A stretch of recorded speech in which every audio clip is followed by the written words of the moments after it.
All right, so for those that did leave the comments, thank you so much. I've been trying to figure out audio as best as I could. I believe I have figured out at least a little bit to make the videos a little bit better and actually audible for you guys. Um, I am also going to be getting a new microphone, so that should help me out a little bit with my starting point and how I'm actually supposed to set up my audio. Um, but hopefully this right now sounds better. The video itself should sound roughly the same, and if not, it's probably going to be just quieter. Hopefully, do enjoy the Parliament of Knives. Next video should and most likely will be with the new microphone. I am very sorry for not uploading anything recently, so I hope you do enjoy. Please don't forget, like, share, subscribe, and let's get into the video. Good evening, kindred and kind. It is I, Forgotten Ronin. We are back with some Vampire the Masquerade. This time, we're playing Parliament of Knives, the text-based game that, for me, seemed to be a good way to start playing the other Vampire the Masquerade visual novels and other games of that same fashion. So, at this point, this is going to be the first foray into Vampire the Masquerade itself, other than a couple of times that I've played Bloodlines.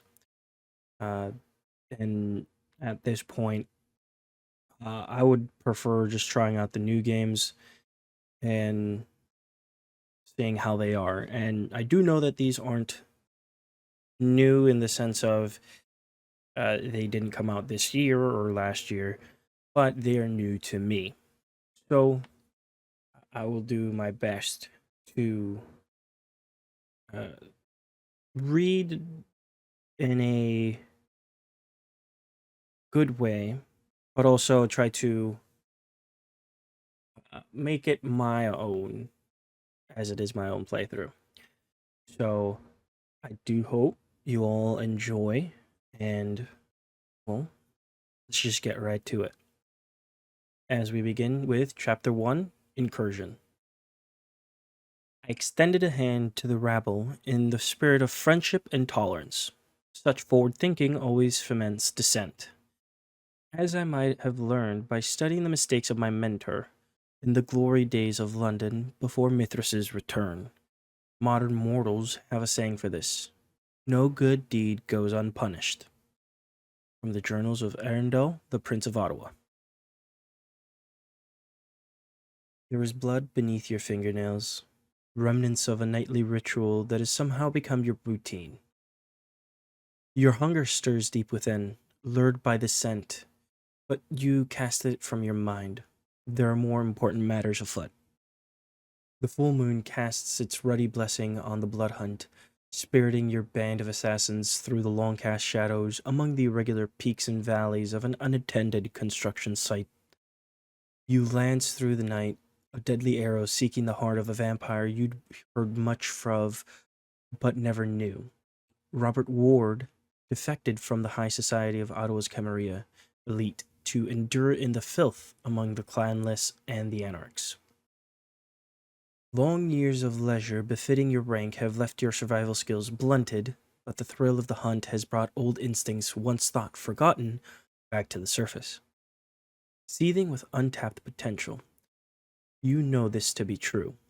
You can feel it in your bones, but one siren's song calls above all others, driving you to distraction.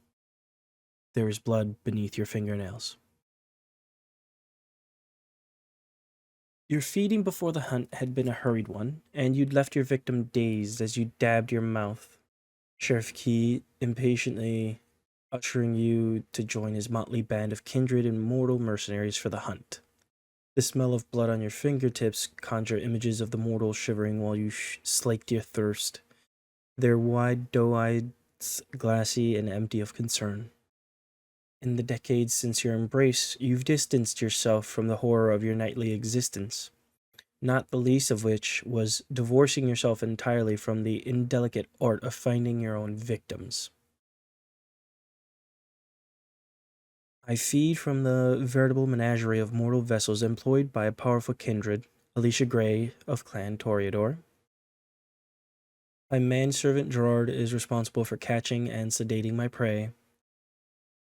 My proximity to Prince Arundel has, and his seneschal, my sire, Eden Corliss, affords me only the finest meals, dining on drink and drug-addled mortal elite.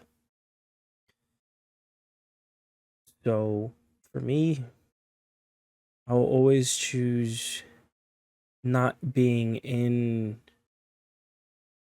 not being in owing of other kindred, whether it be someone's pack or whether it be the prince's own uh, grouping of mortals. So, manservant it is. In the years since you acquired him, Gerard has been excellent and loyal retainer in all respects. He takes his duties seriously and he rarely disappointed you or left you hungry. Over the years, you've managed to convince yourself that there is nothing inherently wrong or unnatural about the act of feeding on the blood of the living, but a small part of you, one that still remembers a time when your heart beat within your chest, cries out every opportunity to remind you that you are damned. As with many other kindred, you'd kept your original name and aspects of your mortal identity, whether as a subconscious effort to anchor your new existence in a bedrock of memorialized humanity or simple nostalgia, you cannot say for sure. But it fits you, and it is yours alone. What name tethers this unlife to a life once lived? So, Gabriel, or Gabrielle, Silas, Julia, Maxwell, Dawn, or none of these are my name. I mean, out of all of them, I like Silas the most. Out of all of them, I like Silas the most, so I'm just gonna go with Silas. You had a family name once, and though it's rarely used, a part of you still clings to its memory. So it would be what? Silas Jones, Silas Martin, Silas Singh, Silas Kuznetsov, Silas Moore, Silas Bewer.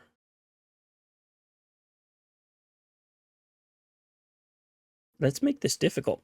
Silas Kuznetsov. Why not? Make it a little difficult. A little tongue twister. Moonlight glints off shards of broken glass as you creep along lengths of a slowly decaying brick wall, an extended arm of the construction crew's crane shielding your party in its brooding shadow. The sound of your footsteps is masked by the rushing water of nearby hydroelectric dam, restraining the waters of the Chaudière Falls. Sheriff Key's mortals mercenaries are arrayed like a shield around their masters in a wedge of jet black body armor and bristling semi-automatic rifles. They seem on edge tonight, professional and competent as always, but there's something in their eyes that betrays uncertainty. Ahead of you, Bouchard raises a long, gnarled hand in warning, and you stop in your tracks. Like all kindred of Clan Nosferatu, Bouchard's appearance is monstrous and inhuman. Even his facial features are twisted and misshapen. He turns and raises a finger to his lips, massive pus-filled boils stretching the skin impressively below the first knuckle. A part of you wonders if the old vampire misses the nightlife above ground, enjoyed by the majority of kindred not afflicted by the Nosferatu's curse. Wards. Anarchs have set up a perimeter. He gestures at the shadowed carcass of a long abandoned factory not far ahead, and you catch a brief glimpse of movement. We should cut around, over the rubble. Even his whispers grate and gurgle like the depths of a sewer. They weren't supposed to know we were coming, Silas. Jordan pipes up from behind you, taking advantage of the moment to tie back wisps of messy red hair in an impromptu top knot. She may not care much for me, but Corliss is your sire. She should have been more certain before sending us in. I'm getting a bad read on this one. Eden Corliss is acting seneschal of the city, second in command to Prince Arundel himself, and also your sire. The vampire who embraced you as a mortal and brought you into the hidden world of the kindred. Also, Bouchard don't look that bad. He don't look that bad. Every vampire is reborn into a bloodline that some scholars and cultists believe to be a direct lineage, leading back to a progenitor of the biblical age, Cain himself. Clans have formed around these bloodlines, each possessed of certain gifts. These abilities are passed on from sire to child, always marginally diluted the further the generation is removed from the clan's founder. You didn't choose the clan you were brought into, but you adapted well enough over the decades, mastering the disciplines of your clan to the best of your ability. Corliss seemed pleased with your progress, and when Corliss is pleased, you slumber more soundly. The effects of these disciplines may now be read on your stats page. If you're unfamiliar with Vampire the Masquerade, you may want to examine them before making your choice below. I am of Clan Ventru, precise and businesslike, intelligent, strong, and intimidating. Disciplines, dominate, fortitude, and presence. I am of Clan Toreador, an artist and socialite with an eye for detail. Disciplines is aspects, celerity, and presence. I am of Clan Nosferatu, a powerful monster able to pass through thin air without a trace. My pet rat can act as a spy. Disciplines animalism, obfuscate, and potence. I am of Clan La Sombra, calculating and fierce. Once my clan were enemies to the kindred establishment, but in modern nights the established order has begun to change. My sire and I were forced to masquerade as Ventru for years, but the time for such deception is coming to an end. The disciplines are dominate, oblivion, and potence. And it requires what stares back. I don't have that. And I am of Clan Malkavian, enigmatic and shrewd, feared and grudgingly respected. The traveler shadows my path, an ethereal companion whom only I can perceive. Disciplines of dominate, obfuscate, and aspects. Recommended for experienced players who have already completed the game once, and it required what stares back. I don't have what stares back, so La Sombra and Malkavian, not possible. I do not believe a Nosferatu would be a seneschal. I don't believe a Nosferatu would ever be a seneschal, unless there was like no other option. I don't believe a Nosferatu would be a seneschal. Toreador seems like the right fit for a seneschal. Ventru as well.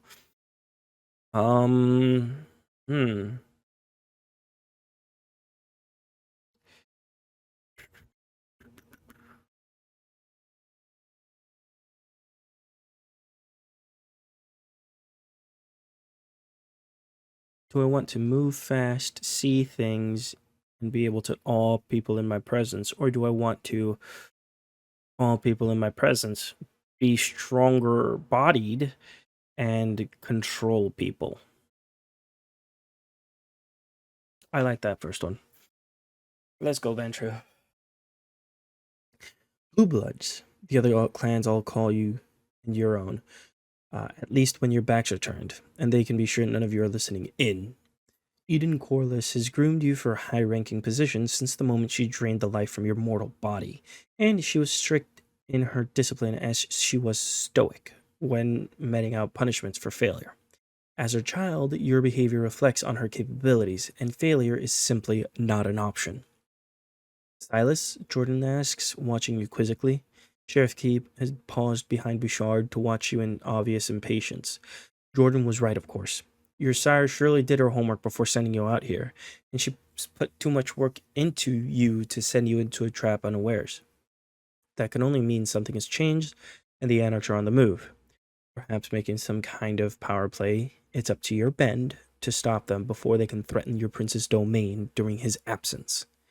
You shake your head and try to focus on the matters at hand. We might not be able to take them head on if they're guarding the entrance, you whisper, index finger tracing the curved trigger of your Desert Eagle, a gift from Corliss that you've only recently reacquainted yourself with. The gun feels alien in your grip, but you're certain that your training will kick in if it comes to that. Our briefing said that Ward's quarters are in the back end of the factory. Maybe we could cut around. Key motions for the rest of you to shrink as far back into the shadows as possible while the path forward is deliberated. He sets down a heavy gasoline can and you hear the liquid sloshing back and forth, yearning to be set alight. Long black hair frames the eagerness on his face. He would be considered good-looking as Nosferatu go, but even then, there's something unsettling about him by mortal standards, something impossible to place your finger on. I'm not sure if I agree with your sentiment, Silas, he says. There are a dozen of us, plus our mercenaries, and there should be less than 6 of them, even in the worst-case scenario, sentries or no. He says, lips pursed thinly in thought. But you're right, that we might be better served taking an alternate route. Destroying Ward will be significantly more difficult without the element of surprise. You haven't met him before, but trust me when I say that, like most of the rabble, he's not to be trifled with. And don't forget the most important thing. Once he's incapacitated, we'll need to let the fire do the rest. There's no way coming back. Once the sheriff has finished speaking, one of your party pushes forward from behind to address you. It's Luca, moonlight glinting off inquisitive eyes narrowed with worry. The elder child of Corliss. She's recently returned from overseas where she managed your mutual sire's business interests. Despite you barely knowing each other, she's taken to you with what seems like a genuine enthusiasm, treating you like a long-absent sibling. She uses long, lacquered fingernails to sweep a length of fine brown hair away from her cheek. She'd arrived for the raid dressed in a fashion more suitable for business lunch than a blood hunt, but you were relieved she chose dark colors at the very least. I've run the numbers, she says, barely audible whisper. The intelligence reports show that there shouldn't be more than 6 anarchs in the city at the moment. All the others we've been tracking have shown their faces around Montreal within the last few nights. They could have made their way here by now, at least in theory, but my eyes and ears in Quebec are certain they haven't left. That settles it then, Key says decisively. No retreat, Silas? He grabs your full attention. Nests of anarchs infiltrating our prince's domain without his knowledge or blessing are a cancer that the Camarilla has seen again and again.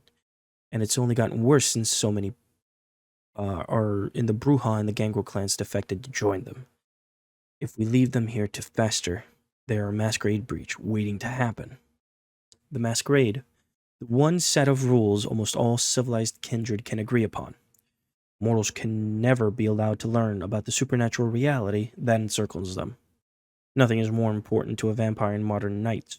Of course, such widespread deception is impossible to maintain constantly, and on the occasional breach has led to the rise of professional vampire hunters and secret government agencies allied into a second Inquisition, the greatest threat to your kind in centuries. The sheriff gestures towards the building beyond. We're here to take out their leader. Widening our scope to include the other agitators lessen our chance of decapitating the beast. Corliss told me your input is to be trusted, Silas. So now's your time to show us what you're made of. What's your read on the situation? We should cut around behind the old factory, stealthily avoiding the sentries. We have a job to do and can't risk losing our primary target. The Anarchs are a threat. I say we charge and slay them all as quickly as possible with overwhelming force. Left unchecked, any of them could bring ruin on the city of Prince Arendel's absence. We need to take them all out, but we should do it quietly. I'll risk sneaking ahead of the main forces with Key to take down the sentries in silence before signaling others forward. Or we need to keep a cool head and remember our mission. We'll circle around the factory, but we'll do it quickly before Ward has a chance to escape. So, If we're trying to be part of a blood hunt and everything, we know where he is, and it's already fucking weird. Like, it's already weird to everybody. Just cut around. Avoid anything. Go for the primary target. So yeah, we should cut around behind the old factories, stealthily avoiding the sentries. We have a job to do, and we can't risk losing our primary target. Orlis insisted that I respect your input, but are you certain that this is the best course of action? He asks you and Luca. As sheriff, I have several mandates from the prince, including punishing those who flout the tradition of hospitality. These kindred have not only abandoned the Camarilla, but they've infringed on our domain unannounced. The penalty for such violation is final death. Orlis ordered a blood hunt on Robert Ward, you say. If we get caught up fighting his fodder, he could escape, and all this would be for nothing. It's a fair point, Bouchard rasps. Let's do what we came here to do, and be done with it. This should be a job for the mercenaries, and I'm growing weary of running about in all this moonlight. Bad for the skin. He groans, but you can still see the indecision in his eyes. Normally, I'd override this decision, he growls. But you're correct, Silas. The Seneschal's orders were clear. We'll avoid the front entrance and concentrate on getting Ward as quickly as possible. We can't allow him a chance to escape. Bouchard creeps forward, disappearing from view as he scouts ahead. Two of the most agile mercenaries ghosting by at his side with their rifles held at the ready to defend their master. You lead the hunt through the crags of concrete, half-demolished walls towards the back of the factory, your keen eyes spotting several bits of loose scree and pieces of crumbling mortar before they have a chance to trip you up. The crashing sound of water from a nearby river is almost deafening on the east side of the decaying building. You note the high water level. It's almost too much for the dam to handle. It's no wonder the city had the bridge closed off for so long, but this works to your advantage. Without warning, Bouchard materializes and pulls you low to the ground and whispers in your ear. Nosferatu's open mouth smells like rancid meat. There are no guards posted back here on the ground, but there are windows. He points upward, indicating 5 gaping holes in the building wall, only one of which is still desperately clinging on to a few jagged shards of glass. The factory is only 1 floor, but the catwalk rings the place. I saw one of them take a look down here before moving on to the front. So, how can we get in without being spotted, you ask? There's a rusted set of double doors right the center over there, Bouchard says, gesturing at the rear wall. I gave it a tug. It shifted, but we shouldn't open it while the patrols are above. Might make too much noise. There's some good news, though. Part of the wall is crumbled enough for proper handholds. We could send someone up there to take out the watcher while the rest of us work on the door. Bouchard is clearly a master of stealth. I suggest that he climb up and take out the second-floor sentry.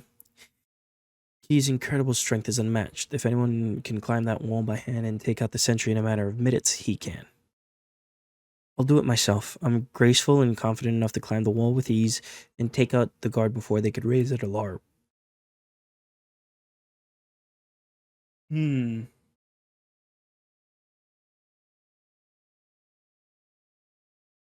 At the moment, they haven't shown that they can't do what they need to. And if Bouchard is a great person of stealth, I choose stealth. I choose stealth over strength. Because even if he takes out the first person, no one else should still be able to see him. So, Bouchard.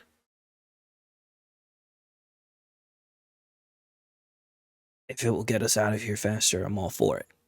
Give me a 5-minute head start. Be good, Key. The sewer rat grumbles, melting out of view again before the sheriff can respond. Seconds later, he's already ascending the factory wall, his body swathed in darkness. You would have never noticed if you didn't know exactly where to look. He bristles. That old lick is getting far too comfortable not following my instructions. He may have had a few decades on me, but out here on the hunt, he needs to listen to my directives. He clenches his fists. But the two of you are right. He's the best for the job. Let's give him a head start he asked for and get to that door. Hey. If he's good at his job, why you mad? Why you have to be mad? It's not a game, it's life, but why you have to be mad? Jordan twitches with worry as you wait for Bouchard to take out the sentry.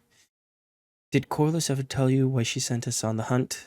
Surely Key had better options than us for an operation like this. You shake your head. She just said I was growing too complacent, that I needed to get my hands dirty again, or I'd forget my nature. Jordan whispers. Maybe she's right, but the whole thing strikes me as odd. It's time, Key says. Bouchard should have taken the sentry down by now. He grips the recipe back door in pallid hands, his long talon-like nails digging through the opening to slowly force it open. He looks back at you and whispers, Ward's office should be close to here. Nearly the back of the building. Be on your guard and don't give him a chance to run. Ever so reluctantly, the door accedes to his demands, and one by one your party files into the darkness beyond. You slink along the crumbling factory wall, sharp shards of brick digging into your shoulders as you move. Not far from your position, a dim light marks the location of Robert Ward's office, in the exact position your intelligence report suggests it would be. Closer scrutiny reveals an outline well described by Corliss, a bulky behemoth that could only be the quarry you seek. He gestures towards the silhouette and you nod, increasing your pace as you grow ever nearer to your target. Wait, Key whispers, holding up a hand, stopping you in your tracks. Some things.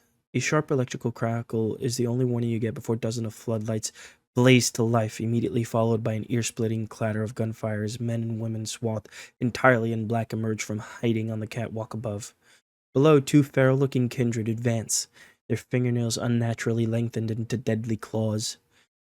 It's a trap, Jordan exclaimed. We have to get out of here. You stiffen, the reality of your situation crashing down on you, and suddenly all you can smell is gunpowder and copper.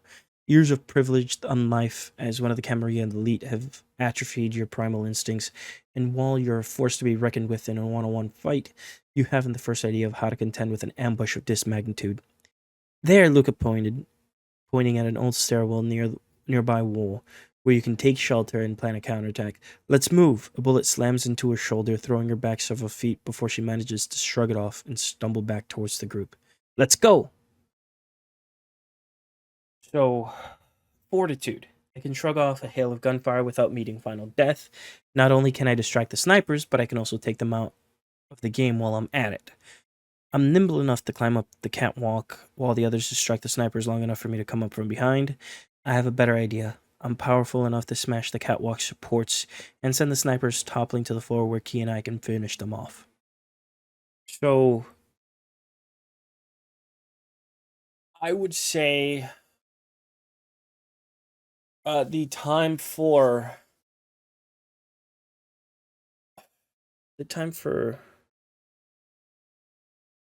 silence is gone. I can take anyone that's above us as long as the others are taken care of by the rest of the group. I don't mind using fortitude. I'll take damage, but it wouldn't be terrible. And I'd rather that than them actually get into possible damage by trying to distract them. So, fortitude it is. You leap out in front of the others, immediately taking 3 direct shots to the chest that would have killed the mortal on the spot. You can't help but chuckle to yourself as your body mends the wounds in a matter of seconds. It's been decades since you've felt this powerful. Perhaps Corliss was right to send you out on the hunt with Key and the others. Is this what she wanted you to remember? You're marginally aware of Luca dashing off in the opposite direction, charging the sentries on the east end of the factory while you concentrate on clearing out the west. Chunks of burning hot metal score your face, neck, and limbs, but you barely feel the impact thanks to your supernatural gifts. The feeling of bullets ripping through your undead flesh and tearing a ragged hole out the other side of one after the other is a curious one, not unlike the sensation of being lightly tugged backwards by a rope tied around your chest. The sentries, less than a dozen feet ahead now, begin to panic, and you realize with relief that they aren't vampires at all. They're mortals. Your job just got a lot easier. You laugh at the sheer absurdity of it all. Who would have thought you'd feel so alive charging a firing squad single-handedly? Rip and tear. That's a fucking good achievement. That's a good achievement if I do say so myself. You smash into the mortal ranks like a bull, using your momentum to send them flying in a disarray before drawing your gun and returning fire. Your unpracticed aim is largely off mark, but you manage to make up for it with brute strength conferred to you through your undead abilities. When the last of the kind falls to the floor with a groan, you stagger back and hold yourself up against the wall for several seconds. You'd forgotten what a rush combat can be, but now you're recalling the downsides as your body mends and you try to put the pain out of your mind. You turn to check on your companions, relieved to find them all safe and emerging from the shelter of the stairwell. You shift your gaze over to a small office room tucked in the corner, your briefing suggesting that Ward would be staying inside, but there's no sign of him. As your haze of bloodlust wears off, you nearly trip over the bulky leg of a dead mortal, and a memory from your past causes you to recoil. You used to be one of these creatures. Once you'd been drained of your blood, dying in the dirt. But unlike these victims, you've been pulled back from the brink of oblivion, granted an eternity of power at the cost of damnation. A meaty hand closes around your neck, and you're forcibly torn from your reverie as some unknown brute hoists you skyward, your feet dangling uselessly off the ground. You hear Key shouting distantly, followed by a clatter of running footfalls as the others close in on you. Shifting in the monstrous grip, you struggle to catch even a glimpse of your attacker and lock eyes with one of the largest kindred you've ever seen, his craggy face and massive bulk fitting Corliss's description of Ward to a T. But his well-worn jeans and overalls, smudged with black grease and red checked shirt, hardly evoke a sense of fear or respect you'd anticipated. With your heightened awareness, you can feel each individual muscle in his fingers contracting as he lifts you from the floor. Orlis's child? Ward grunts, eyes narrowing as he scrutinizes your face. You're being used, Silas. This isn't how it has to end. This is exactly how it needs to end, I yelled, using my free arm to shoot him in the face. What do you mean I'm being used? You're the one trying to strangle me. You anarchs are all the same, all brawn and no brains. Surrender to us now, and the rest of your gang might survive to see another night. I wasn't told why they want you dead. Just put me down, and we'll talk. So, I mean, we have the gun. We can shoot him. The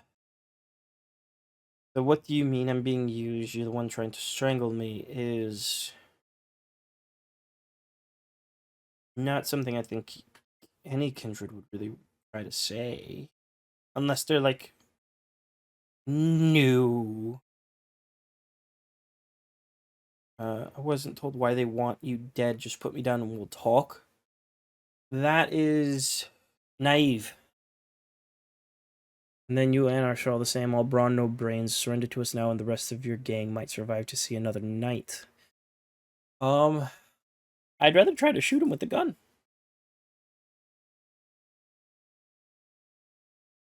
Honestly, I'd rather try to shoot him with the gun because it's there. We have it. Let's use it. Ward flinches away as your shot wings him in the neck. He growls in surprise, sucking air in through gritted teeth as his massive fingers clench harder around your neck. I wanted to give you a chance, Silas, he grunts, but I guess you're not ready to hear the truth. The muscles in Ward's left hand tense around your neck as his right arm wraps around your torso with the speed of a viper. In your peripheral vision, you can see his key charging forward, seemingly in slow motion, as the world revolves around you in a sickening spiral. Ward heaves you backwards with such force that a fragile brick wall explodes outwards, sending you flying almost 100 feet into the open air, in a graceless arc, your world tumbling around you. Time seems to slow as you descend, jagged pieces of rebar slashing at your neck and chest, managing to twist aside just in time to avoid being impaled grotesquely on the leaning wall of partially demolished building. You hit the ground, skidding and twisting through a field of heavy gravel, chunks of pulverized concrete, which tear at your open wounds. When you finally come to stop, your vision swims, red rimmed and dark in one eye. You blink for a moment, imagining you must be hallucinating, but then the spinning twin visions converge on each other, manifesting in the form of a cowering mortal couple. One of them has been struck in the head by a fist sized chunk of brick. Blood oozes from the deep gash, and their companion, who had been holding a bit of cloth to their forehead in an attempt to staunch the flow, has dropped it in favor of shielding their partner. Stinging pangs of desire overwhelm you, and for a moment, all you can see is a talking sack of meat and blood. Please, the mortal stutters. We need to go to a doctor. Stupid thing to say, if only because you doubtless look worse than they do. Your hands claw at the dust and gravel as you pull yourself forward, unable to vocalize your desperate need, your only true desire in the moment. Primal hunger overwhelms years of social programming and Camarilla directives. The loss of blood as your body mends itself has awakened the beast within. You must feed. As you grow closer, you lose focus again. The couple swims before your eyes, their faces changing into ghostly visions, as what remains of your humanity does battle with the beast threatening to consume you. It digs through long hidden memories, slowly reeling you back from the brink of madness. The appearance of the uninjured mortal twists and morphs until you're staring into a mirrored set of eyes, a mirrored face, a mirrored soul from a time before it was indelibly stained by corruption. You weep. You would weep to see this earlier version of you if you had tears left to shed. This choice determines your gender and age. Before me, I see the image of a young woman, powerful and defiant. A young man stares back at me, his eyes ablaze with youthful vigor. A middle-aged woman stares sadly at me as though knowing what she will become. A middle-aged man gazes wistfully through me, longing for a different future. Elderly woman smiles comfortingly, and I bask in the glow of her warmth. An elderly gentleman narrows his eyes, peering back at me as though he doesn't believe I am real. None of these visions are adequate to describe my gender. My identity can't be defined in such narrow terms. I would say, if I had to choose, it would be the middle aged man, longing for a different future.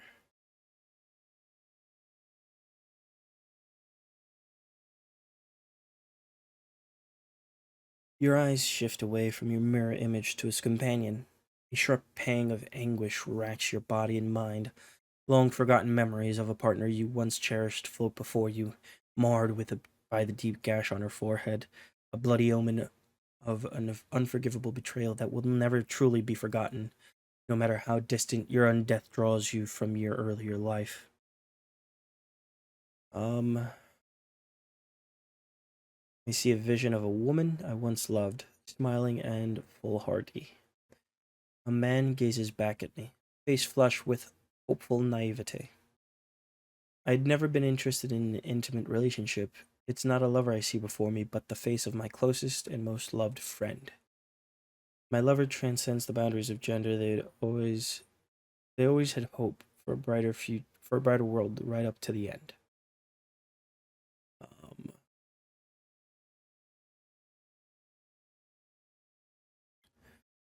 I see a vision of a woman I once loved, smiling and foolhardy. In this moment of pure animal desperation, all you can think of, all you want in the world is to brush your lips against hers and banish the eternal cold of undeath, even if only for a fraction of a second to relive some of what you'd been lost. To heal your mind as well as your body, this unearthly desire to proves too great to resist, and you draw forward, embracing your lover and pulling her close.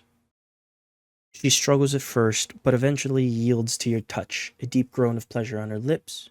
The feeling is euphoric, Hot tears stream down your cheeks, and your chest constricts with gut-wrenching emotion as your embrace spans what feels like hours of pure bliss. And then there is pain. You're able to ignore it at first, but it returns with a vengeance as your lover is torn from your arms, a sad smile etched on her lips. No! The word rips its way out of your bottom of your black and shriveled lungs. Not again. Your eyes shift to the demon pulling your lover away, and you recognize yourself in its face once again. Not as you once were, but as you are now, soul twisted and shriveled, a gaping maw with protruding fangs. You leap forward, ripping your doppelganger away from its prey before plunging your teeth into his neck. Not ever again. You grunt again, his flesh, crimson bubbles flowering at the edges of your mouth as you scream in defiance, even while you drain your personal demon dry. When, at last, he breathes no more, you fall back, triumphant exultation fading as your body finishes knitting itself together. Reality settles around you again, and you feel a biting sting of dread as you turn to take in the true scene. The mutilated body of a young man lies sprawled on the ground, his neck torn open and hanging at an unnatural angle, expression locked in sheer terror and disbelief. He's tightly grasping the hand of another mortal. He'd somehow held on even as you drained the life from his body. Unlike her partner, the surviving young woman has yet to succumb to oblivion. Irregular breathing causing her chest to rise and fall, and her eyes drift listlessly until they alight on you, your lips and chin slathered in a mix of blood from both of your victims.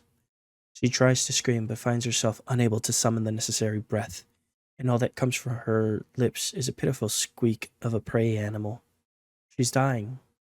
She knows it. You know it.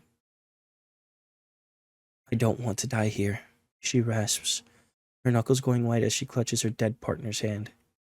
Your head spinning as you sink to your knees before the woman, unable to banish the vision of your lover's face. Her expression of betrayal was not at all dissimilar to the gaze of this young woman, soft eyes searching for answers and wondering why, how you could have done such a thing. Please, she whimpers. I can never forgive this woman for reminding me of my past so harshly. I harden my heart and kill her up close and personal. She deserves mercy. Killing her is the most humane thing I can do. I can't bear to cause this innocent woman any more harm. I turn my back and allow her to die in peace. And for me personally, this is not of my humanity. This is more of the masquerade needing to be upheld.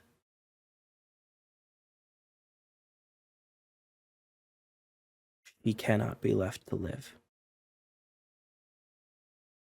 Or reminding me of something is just a caveat for it. So, I can never forgive this woman for reminding me of my past so harshly. I harden my heart and kill her up close and personal. The darker part of you takes hold, perhaps rooted in the beast, but more likely wrought of rekindled emotion. You stare down at the helpless mortal with contempt. This pathetic creature is not worthy of your mercy, nor the memory she had the audacity to evoke. You kneel beside her and bring your hand to her throat, your dead eyes causing her to shudder and look away. Her neck is a ruin of ruptured blood vessels and ragged skin. You can almost feel the throbbing of what little blood remains in those pulsating veins, but you hold yourself back from draining her dry. Your other hand joins the first in a chokehold, starving the dying body of oxygen. She sputters feebly, tries to call out for help, and goes limp. You release her neck with disgust. It's been decades since you've attacked kind for any reason other than to feed. Perhaps you have gone too soft. You'll need to thank Corliss for having the wisdom to send you on this mission.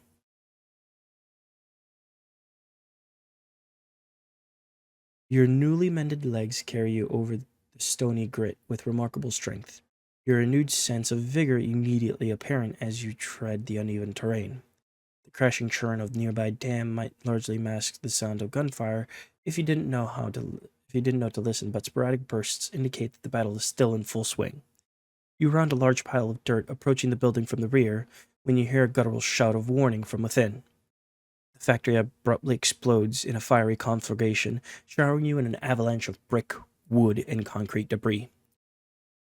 You stand still for a moment, stunned and rooted to the spot before your bestial vampiric instincts overwhelm you and you flee the fire heedless of other, more mundane concerns. It takes several minutes for you to wrest control back and turn yourself around. You grind your teeth as you force your feet to carry you back towards the demolished building. Your unnaturally strong aversion to flames screaming in the back of your mind. The air itself smells burnt, and your eyes sting from the clouds of disturbed dust. That maniac Ward must have rigged the place to blow. The shock wears off when you see that the flames have already burned out. The majority of the building was built of metal and brick, and you try not to cringe as you wade into the wreckage, gun held at the ready. Someone in your group must have survived. They can't all be destroyed. I search, hoping to find Luca. She's close to me, after all, the child of my own sire. My thoughts turn to Key. If anyone can get us out of this mess, it'll be the sheriff. Hopefully I can find him. I need to find Jordan. She's the closest person I have to a true ally in the city. So I would honestly say I'm a Ventru. That means Luca's a Ventru as well. Luca's fine.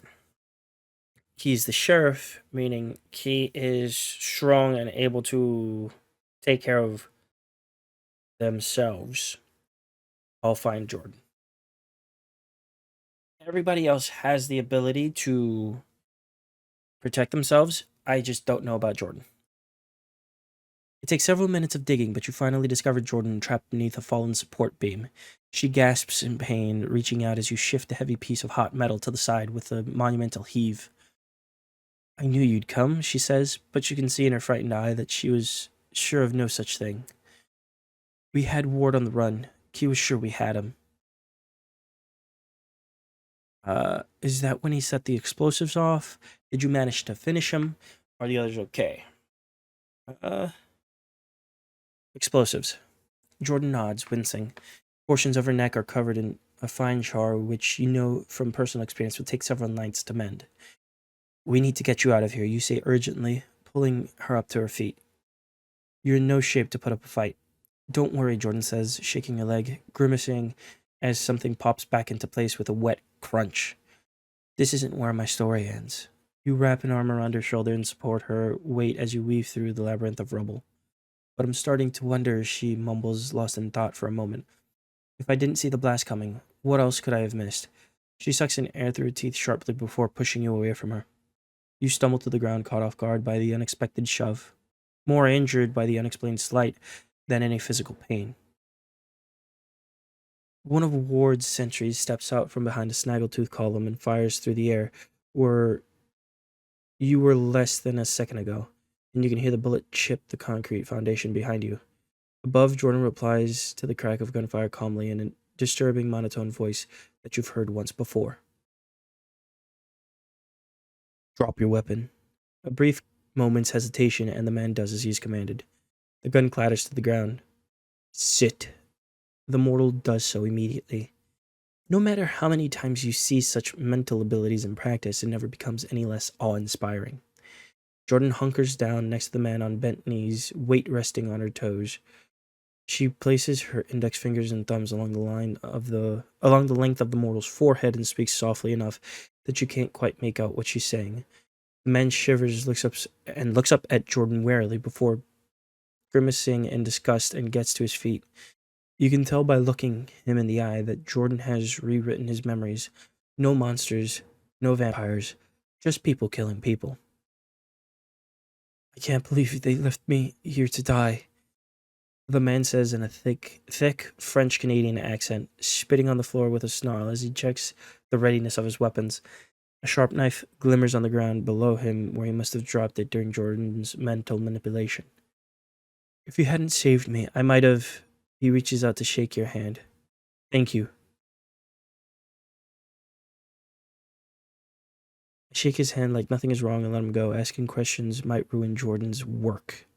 I shake his hand and ask, where did you meet the man who hired you? Shake his hand and ask, where was your squad planning to regroup? I pick up the knife and drive it into his neck. I can't let a mortal live after trying to destroy me. Where were they planning to regroup? That's a better question. It gets us through the story. And if I'm honest, it's probably. It is probably what I would try to do myself. Either find out who hired or just trying to figure out where they were trying to go.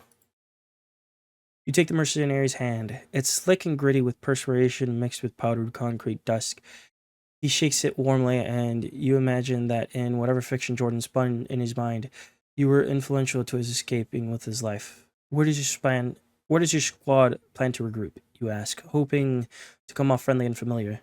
The man's face darkens immediately, and you catch a glimpse of Jordan shaking her head over his shoulder. That's an odd thing to ask when I followed you into this mess. You get hit on the head, boss. It was one hell of an explosion. You reply weakly. We need to look into this assignment more and find out what happened. He shrugs and suddenly looks extremely tired. I never actually saw the client myself, but trust me, we'll start digging as soon as we get back to Montreal. You decide it's not a good idea to push much further, lest you accidentally disturb any of Jordan's implanted memories. The mercenary gives you a nod and turns to sprint off into the night, not looking back. Okay. I'm gonna stop it here. Because now I have questions. Because if he thinks of me as the boss, why is he not just following me? Why is he going back somewhere else? That's okay. That feels a little weird. But it's whatever. Um as of right now, this is where we're gonna stop. Um right now I'm thoroughly liking it. It's not been bad. I'm enjoying it, and hopefully you are too. Um yeah, most likely this is gonna be something I play on stream as well. So if you want, I have my Twitch link in the description. Give me a follow over there. That way you could get a notification when I'm live. I try to be live nearly around 3 to 4 times a week. So just go over and check. If you did like the video, please like, share, subscribe. Hopefully you are enjoying just the Vampire the Masquerade content. I am going to be spreading out into other content as well. But for the first part of this channel, I wanted to talk about Bloodlines 2 and other Vampire the Masquerade games. And since the dev diaries have finished, we've gotten the game update, which now is showing us the game should come out in October, which I'm excited for. I'm extremely happy, and I cannot wait for it to come out. And hopefully, you guys are also just excited for it. So, with that, I hope you have a very nice rest of your day, night, evening, afternoon, morning, wherever you are in the world. And I hope to see you soon.